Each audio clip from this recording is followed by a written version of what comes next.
It's late at night and a car is heading towards Central City. It made the front page of the paper the next day. We're running late. We'll make it. Keep it under the limit. I don't want to get stopped. Never got a ticket in my life. Uh-oh. Roadblock up ahead. I expect these guys to break into a Three Stooges routine any second now. Good evening, officer. What's the problem? We've had an infestation of fruit flies in the area. Any fruits or vegetables in the car? No. We've been on the road all afternoon. We didn't even stop for dinner. Mind opening the trunk? It's empty. Is it really necessary? Afraid so. All right. Open the trunk for the officer, Perry. I thought California was the only state that checked cars for fruit flies, and even they only did it at the border, and they never asked anybody to open their trunk. I used to go out of state frequently, so I got to know the inspection stations. Well, inspection is kind of a big word for what they did. Got any fresh fruits or vegetables? No. Okay, have a nice day. You could have a case of rotten oranges swarming with bugs in your trunk, and as long as you said no, you were okay. One time I was heading back to Stockton for the Christmas holiday from the Bible college I was going to in Montana, and my friend Peggy came along to help drive. Peggy seemed like your basic, straight-laced woman, very serious and focused on the important matters of life. The key word there is seemed. We were the best of friends, so I knew she had an inner goofball, but she could even throw me once in a while. We had stopped at the inspection station, and I decided to play foreigner and ask the man what it was all about. He said they were trying to keep Mediterranean fruit flies out. These little monsters liked oranges and could decimate a crop just like that. We didn't have any oranges, so the man waved us on. I pulled out of the man's way, and suddenly Peggy said, "Stop." So I stopped, and she rolled down the window. She hollered, "Look, David, it's a Mediterranean fruit fly." Got him! Then motioned for me to drive away quickly. But I couldn't. I was laughing too hard.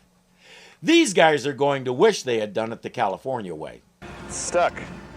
Well, maybe you can get it open.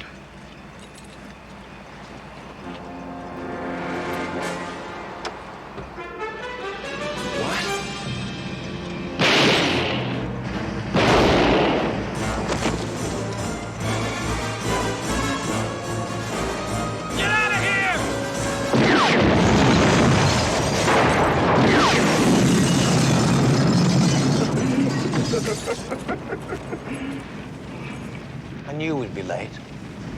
Grumble, grumble, grumble. Who are these guys? The one in the back is Perry. That's what we know. Where's the regular guy? How should I know? You want this or not? We're closed. It ain't even 7 o'clock. I lock out when I want, so beat it. Oh, open the door. I want to see what a pool hall does with a chunk of ice like that. Yeah, well, I'm sure I'm not lugging this back to the truck.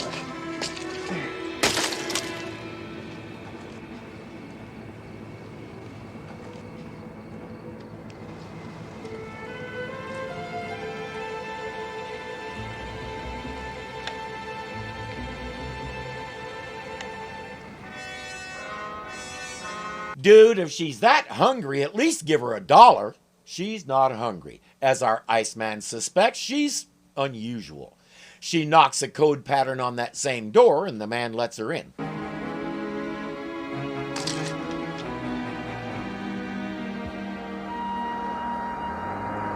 Our mystery photographer will take shots of several other people, including some of our overachievers from the car. 980, pal. You want me to keep the meter running or what?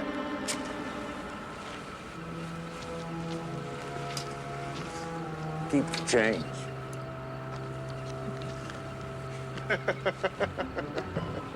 You laughing at me? Pal, a 20-cent tip makes you a hell of a comedian.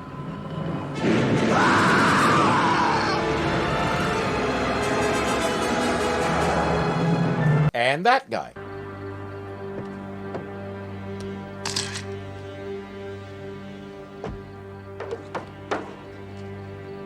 And that guy.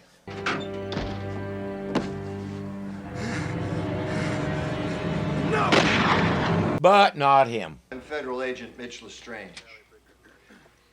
Ladies and gentlemen, we've got a serious problem here in Central City. Earlier this evening, one of my field agents transmitted some snapshots from East Helltown. The photos you're about to see cost him his life. That explains why the camera looked so odd. It was a digital camera with some kind of instant upload capability. The Death Mask of Rasputin, Russian national treasure. First and only time away from home. Everybody wants to see it. We think 6 people want to steal it. Best I've been able to find, this isn't a real object. Well, the prop they made for the show is real, but oh, you know what I mean. It was invented for the show. Kate Tatting, cat burglar. Careful, son. This one would tear that whistle out of your throat. Mark Bernhardt, pyro freak, demolitions ace. Franco Mortelli, professional driver, known in the Italian press as the fastest man on earth. We can hear Barry thinking, that's cute. Perry Johnson, chemist, did the gas in that Munich hangar heist. Daryl Hemmings, has guns, will travel. And Chu Lee, formerly aligned with the Green Dragon cult, until he realized that his electronics expertise was more profitable on the open market. I didn't see the third guy from the car. Julio wants to know what the mask is worth. Intact. It's priceless. Gold, jewels, of course. But its history makes the mask irreplaceable. For those of you who don't know him, this is Ted Preminger, head curator of the museum. Any relation to Otto Preminger, famous director and possibly the world's worst Mr. Freeze? Ted. Barry Allen. It's been a long time.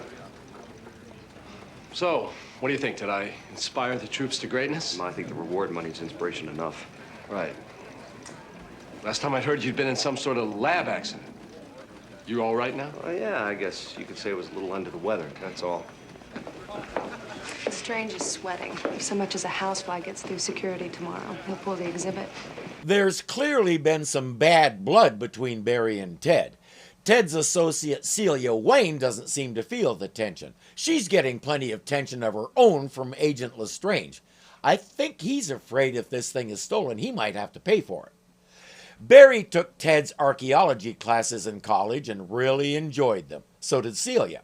But she stayed with it and became Ted's right hand, while Barry walked away from it and went into police forensics instead. If you're starting to get the feeling that Ted has never forgiven Barry for that, you're right. I asked special permission for duty at the museum. You don't have to do that. No, I want to do everything I can to help it go smoothly. It's not necessary. But if you've already made the arrangements. Yeah, besides, it's been years since I've been to the museum. Why's that? Well, I haven't had the time. Yeah, you and the rest of the city. Funds are drying up. Patrons are pulling their support. Nobody's coming to see the place anymore. He's counting on this mask exhibition to keep the place from going under. Barry's a little more concerned about those crooks he got the briefing about. Still, this thing with Ted is getting to him, and he needs to talk to somebody. I think we all know who. Mr. Hennings, begin the operation now. Yes, sir.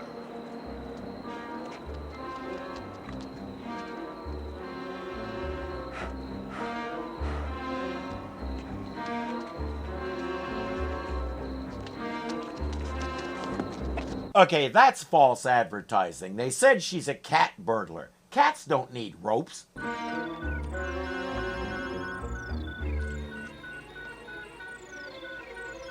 Johnson, ready for alarm circuit interrupt.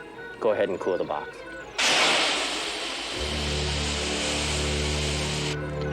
Three minutes, Mr. Kovacs.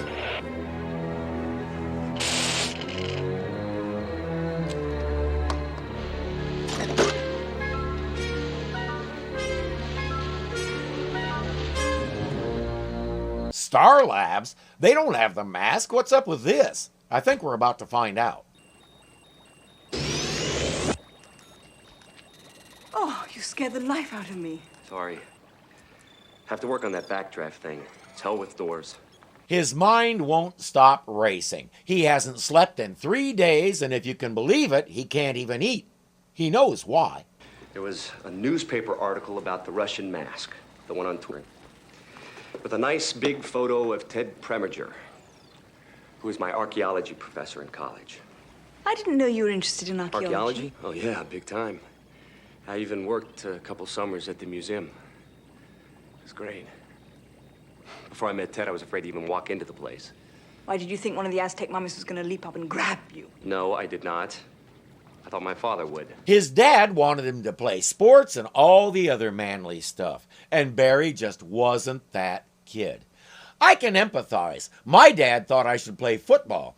I was tall in high school, but I wasn't especially bulky. More important, I was more interested in the library than the gridiron. I joined the track team my freshman year, and that was a disaster.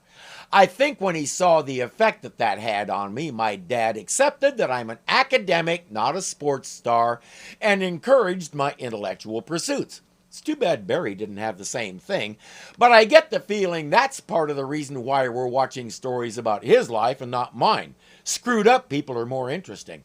And when I went to work at the museum with Ted, for the first time in my life, I could do what I wanted, without fear of criticism from anybody.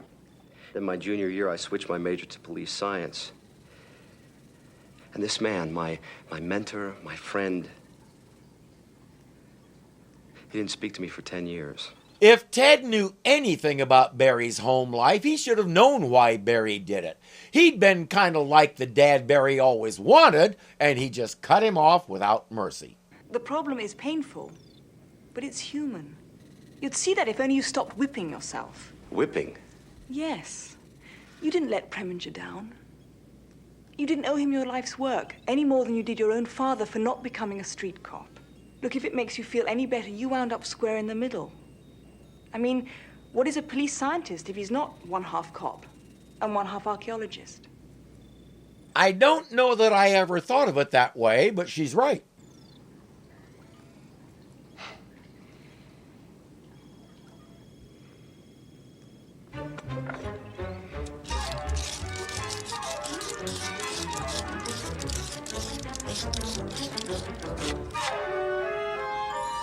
My keen powers of observation tell me he's feeling better.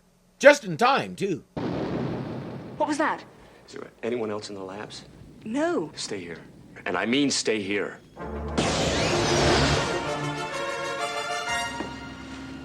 It's Headings. I'm in the main corridor. Nailed it, Mr. Koufax. No guards, just a lot of quiet alarms. I'll keep scanning to the... What the hell was that? He may not want to know. Sorry, I thought I saw a red light or something. Impossible. All security's down. Damn! There it goes again. It's not a light, though. It's a... What the hell are you? He's somebody who's bigger, stronger, smarter, and faster than you. That's what you need to know.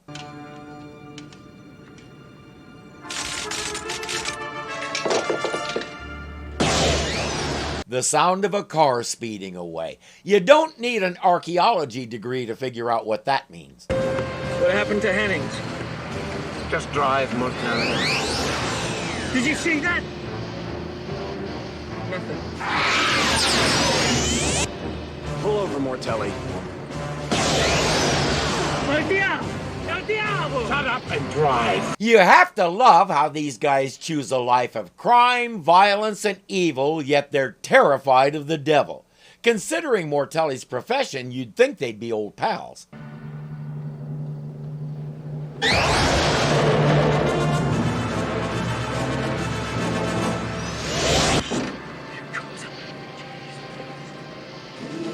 What's that on the car? Don't panic. He must be on the car! You can send the bill for that mattress pad to Julio Mendez, care of the Central City Police Lab, and he'll cover it. What's the first thing a sensible driver does when they can't see where they're going? Don't try to do something! Get him off or something! Not that. A sensible driver eases to a stop to avoid hitting something.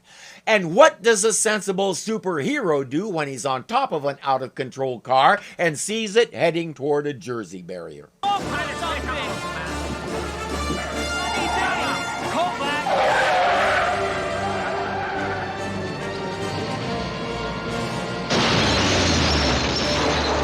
Not that. A sensible superhero jumps off. Barry places an anonymous call for an ambulance and police and heads off to find Tina so she can patch him up. Again.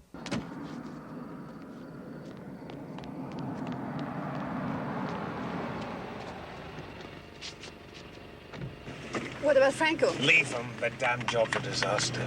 Thing is, these guys are all from out of town, so they don't know what's been happening here lately. I've been thinking about the things stolen from the lab. Several of the components could be assembled into a cutting laser. Powerful enough to cut up gemstones, right? Sure. Check this out. There was a guy in the car with Mortelli. He wasn't one of the 6 photographed. Oh! I'm gonna get these guys. You can barely walk. Look, if they'd found you working in the lab last night, they'd have killed you. And I'm glad you were there. But next time you get the urge to chase a car like a crazed Doberman, well... Yes? Well, don't. Even Barry should be able to understand that. Our cat burglar completed her job while the Flash was dealing with Hennings. But right now, Barry has more immediate things to deal with. The mask just arrived at the museum.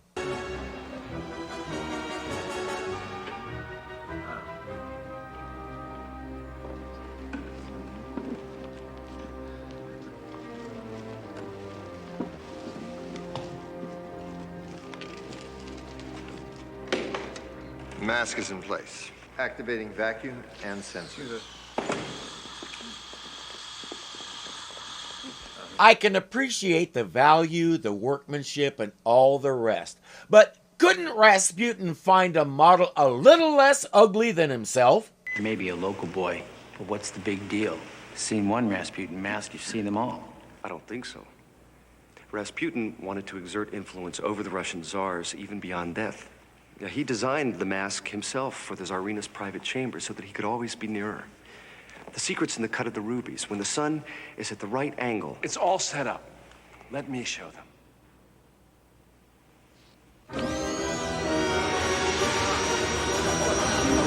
That is not a death mask. That is a visual effect from the 1977 Star Wars movie. Elsewhere, our villains are trying to figure out what hit them. I referenced recent files of the Central City Daily. I think you should see this. 2 men witnessed a red phantom sweep the outlaw motorcyclists from the machines and then apparently vanish into thin air. Why is Hennings there? Barry knocked him out, disassembled his weapon, but he couldn't spare 5 nanoseconds to tie him up. That's what I saw. That's what hit me. Maybe this is the universe's way of telling him he should go back to music. Say hello to Clarence Nicholas Clemens Jr. Before he even thought about acting, he was world famous for playing the saxophone with Bruce Springsteen's E Street Band. He was the featured soloist and audiences adored him. He kept playing with various bands while he built an acting career, but complications from a stroke cut him down in 2011 way too soon. His family filed a malpractice suit against some doctors, claiming some things they did led to the stroke that killed him. It was supposed to go to trial in 2013, and that's as much as I've been able to find. Information about the suit appears to be sealed, and if there's any more out there, I can't find it.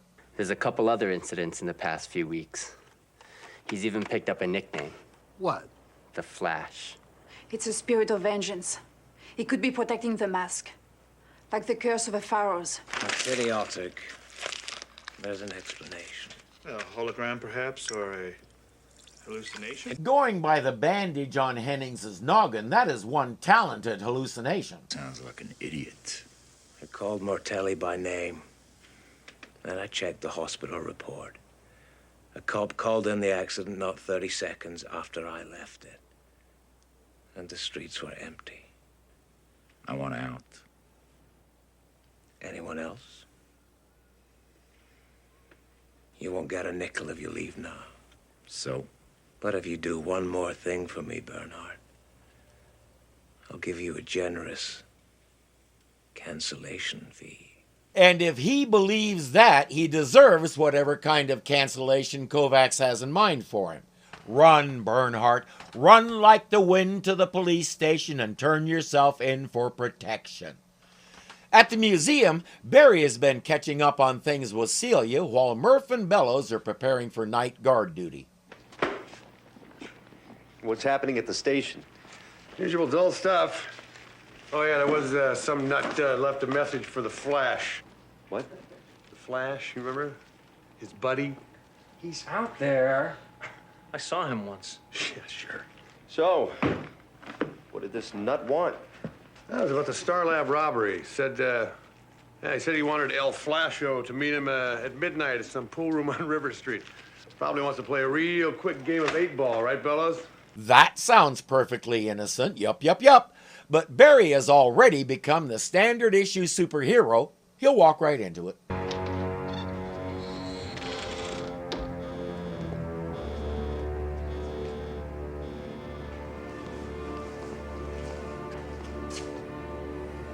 I'm here. What was it you wanted to tell me? He wanted to tell you to call the coroner, but he can't talk right now. Bernhardt can't say I didn't warn him. You've never seen anything like this guy. Bernhardt.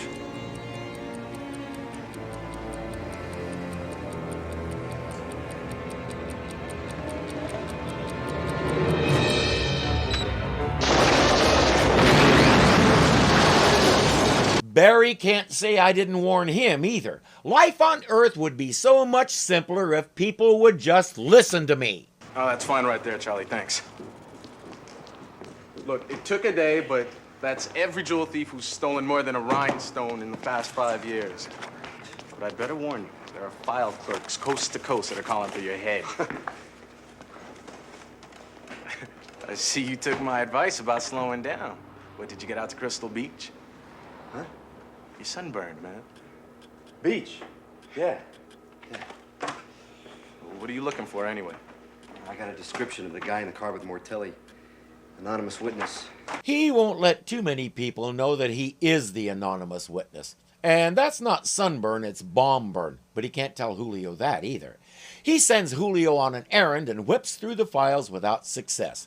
He'll need to try something else.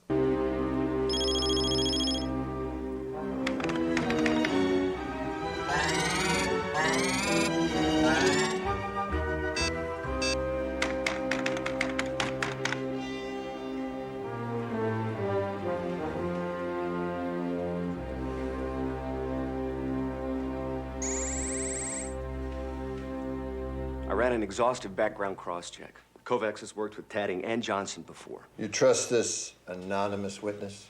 Like I trust myself. How remarkable. Lestrange knows of Stan Kovacs, and with him in the picture, our agent is ready to pull the exhibit and shut everything down. Mitch, you can't just... Oh, yes, I can. Look, I warned you and I warned your boss in Washington. This is my call. Strange. I didn't think you'd back off from a fight. With Kovacs in, everything changes. I'm not going to take the responsibility. I want the mask out of here. You got 6 hours. That's impossible. I cannot arrange for proper transport until morning. You got 6 hours, lady. Or else I throw the damn thing in a paper sack and drive it home myself. We heard the key reason there. I don't want the responsibility. I told you he thinks he'll have to pay for it. You can break it to Preminger. I'll talk to Ted. You've done enough. Yes, he did his job. Both of you be sure to punish him good for that. They know you're in town. Lestrange is going to move the mask within 6 hours. Stan, I tried to stall them. We have to make it work tonight. Is anybody surprised? Barry was starting to get interested in her, so she has to be evil. Ted? How'd you find me here? Only place left.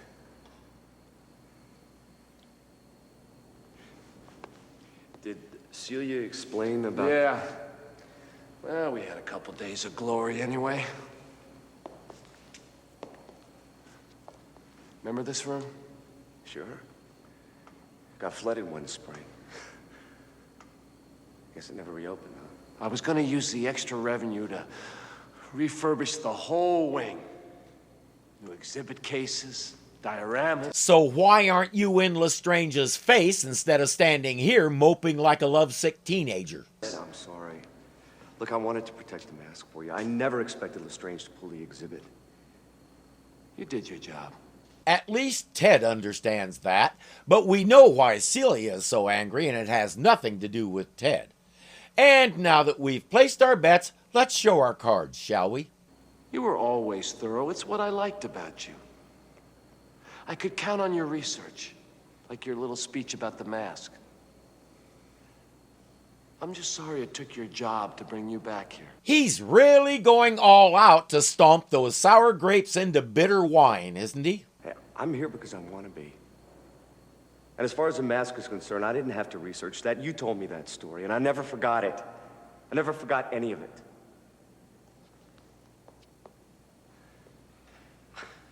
The last time we talked, I told you I was leaving the museum. I was 19. I'm sorry, but the relics of a world hundreds or thousands of years old just didn't seem to matter. But now I need you to understand that your time and your attention weren't wasted on me. You were wrong to shut me out. Barry told Tina that Henry wasn't much of a father to him, and Ted filled in that gap. So it had to be doubly painful when Ted essentially did the same thing to him that Henry did, punished him for making his own life choices. Barry, you were my favorite student. I made a mistake.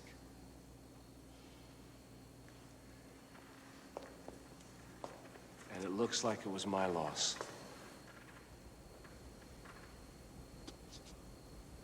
I'm sorry. It's almost miraculous what can happen when people put their feelings aside and talk to each other. Chief Cooper just pulled all Central City PD units from the museum. You got a crime wave out there, Alan. Half a dozen major jobs already all over the city, and more in progress. Kovacs. It's been a setup all the time. Well, every cop in town sits on the mask. They pick Central City clean. So much for having time to talk. Barry has to get out there and try to be in several places at once, or at least appear to be. First, our electronics guy is hacking into a vault. Get your jewelry off and into the bag, and do it now. And then there's Hennings doing that. Elsewhere, Perry is knocking over an armored car. And Kate?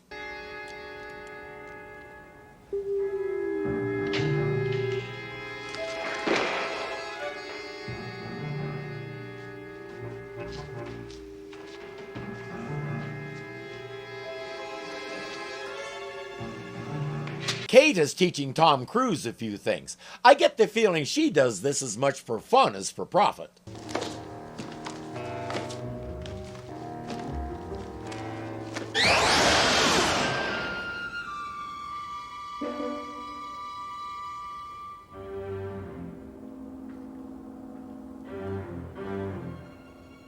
There's a substantial penalty for early withdrawal. Why beat him up when locking him in is quicker and less strenuous? Over at the armored car, Perry didn't plan his job very well.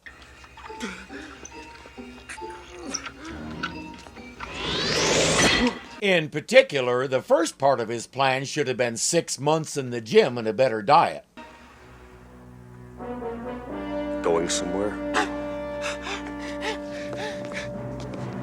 I must have inhaled some residual gas. You can't exist. You need a reality check.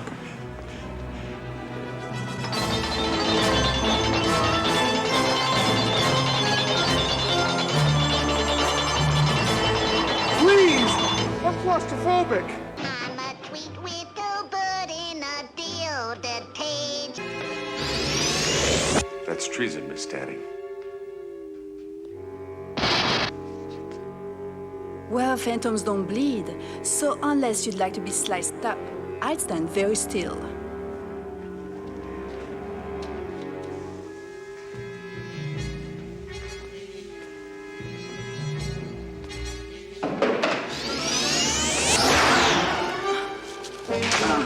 There's no need to deal with lasers when you can go from the room to the roof in less than a second. And no, I'm not going to make some joke about hanging around or something like that. People get hung up on that stuff.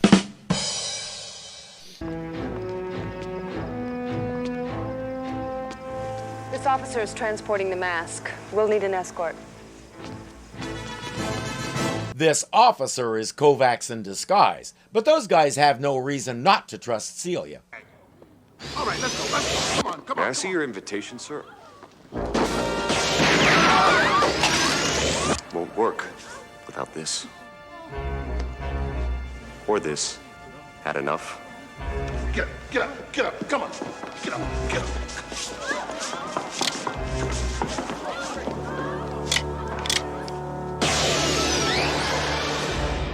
I suspect most of those people have lost their appetite anyway. Barry's pretty pleased with his night's work. So much for their crime wave. Four down. Kovacs to go. Where? Several of the components could be assembled into a cutting laser. Powerful enough to cut up gemstones, right? Sure. It's a double fake. He was after the mask all along. It's a good thing he just ate. He has lots of energy to zip over there.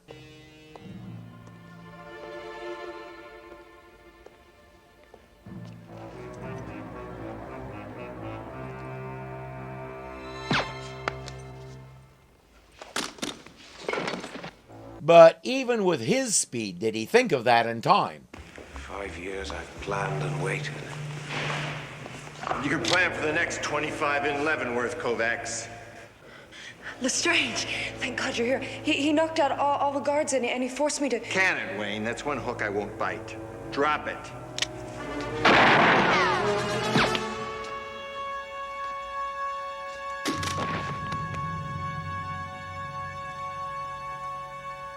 Nice shot, Muff.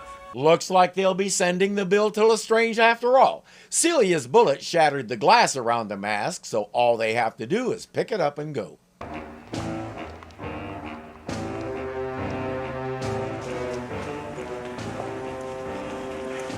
Stan, when do we meet the others? We don't. If we're lucky, they've been arrested by now.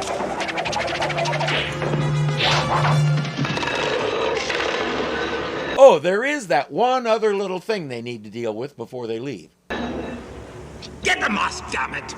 Unlike the others, Kovacs isn't giving up without a fight. His real name is Ian Buchanan, and if you're a fan of soap operas, you probably recognize Duke Avery from his 34 years on General Hospital. He was born in Scotland, but Ian's parents both died when he was 14, leaving 6 kids orphaned. He did whatever was necessary to keep himself and his siblings alive, and one day a photographer spotted his unbelievable good looks and made him into a successful model. He followed the usual path and went to school to learn acting. The rest, as they say, is in his IMDb bio.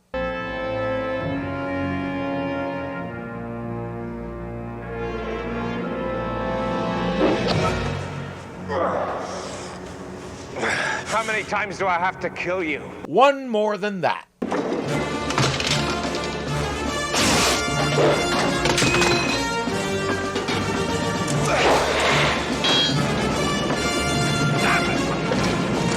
And someday you may even get the chance, but not today.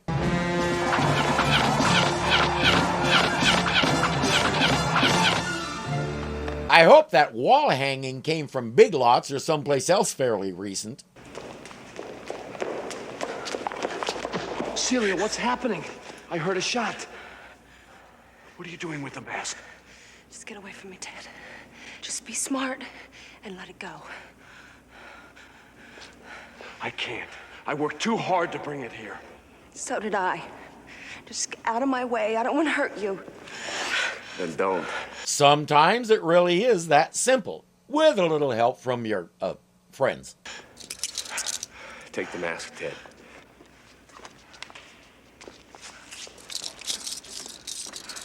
Where the hell did you come from? Right here. I never really left. My God, you're bleeding. Yeah. Did you call my doctor? Her name's Mickey. Don't let Kovacs know about that injury. He's sharp enough to put it together. But I doubt he can hear much through that heavy tapestry. Did you see this? I can't believe this rag. I'm trying to keep a low profile. As long as you stay in the tabloids, you're still just a rumor. But it looks like this Flash name is going to stick. Swell. I don't know, I think it's kind of sexy. I beg your pardon? I don't believe I've ever heard you use that word before. She was married, you know. She probably has a fair idea what it means. Sexy, huh? Yeah, you know, like a sports car or an aftershave. Oh, thank you. They're waiting for Sean. Ted has been showing him around the museum, but it's time to go. Sean is begging for 10 more minutes. So is Ted. 10 minutes. Okay. Come on, let's go.